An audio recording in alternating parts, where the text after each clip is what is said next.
भारत माता की, भारत माता की, भारत माता की। सौभी के मेरी ढाल, सौभी के राम राम। मां बाला सुंदरी, रेणुका मां और परशुराम के धरते महर्षि जमदग्नि के तपोस्थले चूड़ेश्वर महादेव, शिरगुल देवता, महासु देवता की पुण्य धरा गुरु गोविंद सिंह रे धरते पांदी आए के मुखे बहुत बहुत खुशी हसो।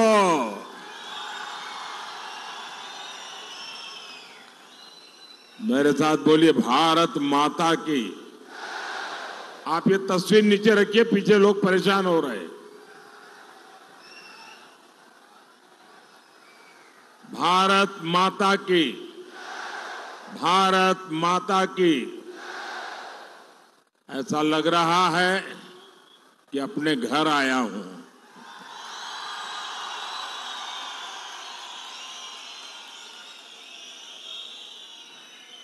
मेरे लिए न नाहन नया है और ना ही सिरमौर नया है, लेकिन मुझे कहना पड़ेगा आज का माहौल नया है। मैं यहां संगठन का काम करता था, आप लोगों के बीच में रहता था, चुनाव भी लड़वाता था, लेकिन यहां सिरमौर में इतनी बड़ी रैली मैं खुद कभी नहीं कर पाया।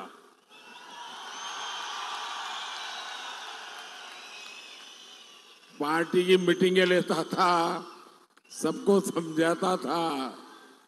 मुझे लगता है शायद यहां के इतिहास की ये सबसे बड़ी रैली होगी। और मैं हेलीपैड से यहां आ रहा था, पूरे रास्ते भर शायद इससे 2 गुना लोग रोड पर खड़े हैं।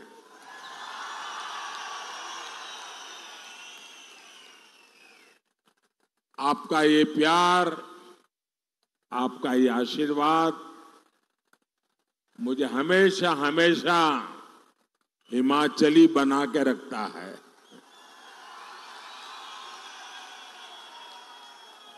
और जब सिरमौर आए तो हमारे स्वर्गीय श्यामा शर्मा जी, उनके घर में हमारी बैठकें हुआ करती थी। हमारे चंद्रमोहन ठाकुर जी, बलदेव भंडारी जी, हमारे जगत सिंह नेगी जी, ढेर सारे कार्यकर्ताओं की याद, अनेक अच्छे अनुभव मेरे लिए एक प्रकार से यादों की अमानत है। और सभी के घरों से असकली, पटांदे,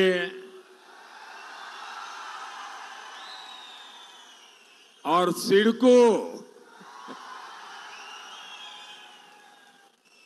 और यहां एक होटल ब्लैक मैंगो हुआ करता था। होटल ब्लैक मैंगो है, हमारे अल्पसंख्यक मोर्चे की बैठकें ज्यादातर वहीं पर हुआ करती थी। और जब देश मोदी को जानता नहीं था, तब भी आप लोगों ने मुझे आशीर्वाद देने में, प्यार देने में कोई कमी नहीं रखी। समय बदला है, लेकिन मोदी नहीं बदला है।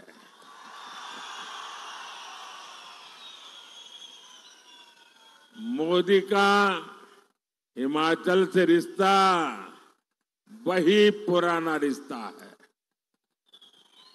और आप लोगों को शायद खुशी होगी, जैसे मैं गर्व के साथ कहता हूं भारत का प्रधानमंत्री होने कि हिमाचल मेरा घर है, वैसे ही शायद आपको पता नहीं होगा, अफगानिस्तान के एक राष्ट्रपति थे श्रीमान करजाई, वो भी कहते थे हिमाचल मेरा घर है,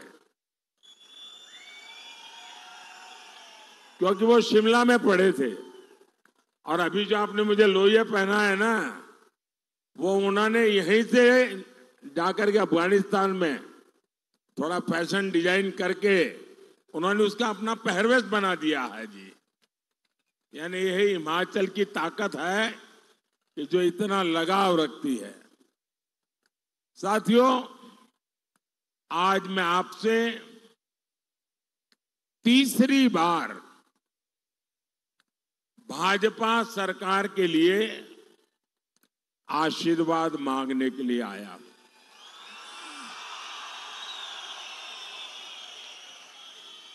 और मुझे आशीर्वाद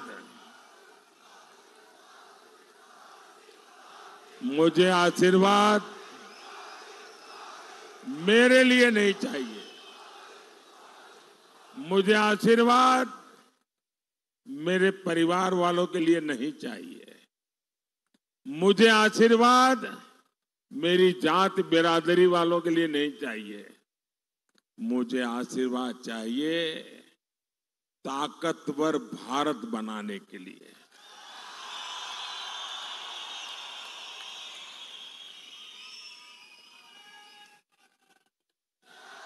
मुझे आशीर्वाद चाहिए विकसित भारत बनाने के लिए। मुझे आशीर्वाद चाहिए विकसित हिमाचल के लिए। देश में 5 चरणों के चुनाव हो चुके हैं। बीजेपी एनडीए की सरकार बननी पक्की हो चुकी है।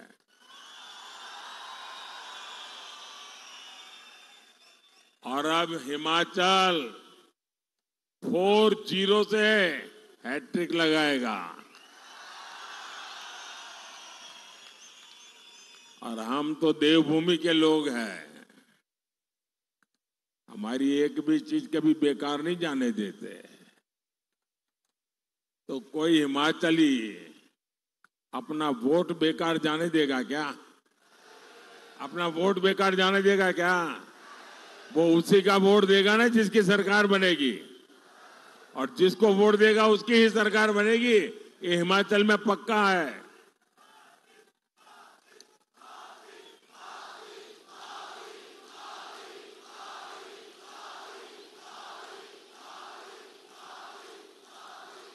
मेरे साथ बोलिए फिर एक बार, फिर एक बार, फिर एक बार।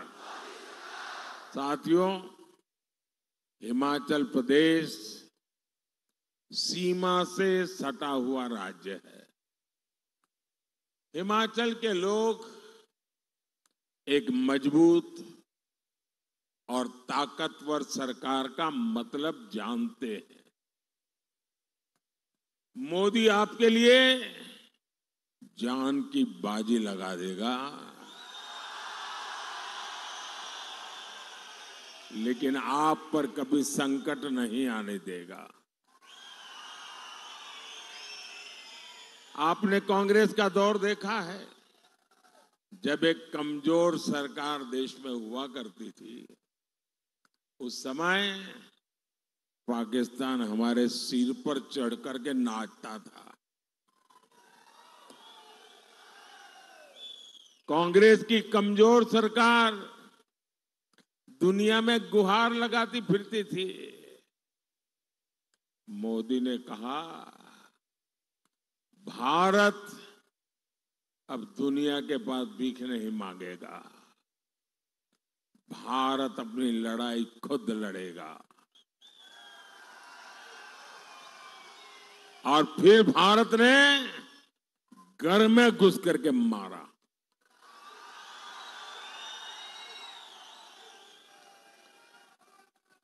आज देखिए पाकिस्तान की क्या हालत हो गई है। साथियों, हिमाचल के ऊंचे पहाड़ों ने मुझे अपना हौसला बुलंद रखना सिखाया है और हिमाचल की बर्फीली पहाड़ियों ने मुझे ठंडे दिमाग से काम करना भी सिखाया है। पहाड़ों ने मुझे अपना सिर गर्व से ऊंचा रखना सिखाया है और मैं मां भारती का अपमान नहीं सह सकता। लेकिन कांग्रेस मां भारती के अपमान से भी बाज नहीं आती। कांग्रेस को भारत माता की जय कहने से ही दिक्कत है। कांग्रेस को वंदे मातरम कहने से दिक्कत है। ऐसी कांग्रेस कभी हिमाचल का भला नहीं कर सकती। साथियों, यही कांग्रेस है जिसने भारत के सीमावर्ती इलाकों को अपने हाल पर छोड़ दिया था। जब बॉर्डर स्टेट में सड़क बनाने की बात आती थी तो कांग्रेस के हाथ पांव फूल जाते थे। कांग्रेस डर जाती थी कि अगर सड़क बनाई तो उसी सड़क से दुश्मन भीतर आ जाएगा। ऐसी डरपोक सोच मोदी के मिजाज के साथ मेल नहीं खाती है। मोदी ने कांग्रेस के मुकाबले कई गुना ज्यादा पैसे दिए हैं। मोदी ने कहा है बॉर्डर पर सड़कें बनाओ, इंफ्रास्ट्रक्चर बनाओ। आज बॉर्डर किनारे सैकड़ों किलोमीटर नई सड़कें बनी है। आज बॉर्डर किनारे रहने वाले फौजियों का, हमारे लोगों का जीवन आसान हुआ है। साथियों, कांग्रेस ने 4 दशक तक फौजी परिवारों को 1 रैंक 1 पेंशन के लिए तरसाया और कांग्रेस ने कैसा मजाक उड़ाया। हमारे पूर्व सैनिकों की आंख में धूल झोंकी और ऐसा पाप करने में उनको शर्म भी नहीं आई।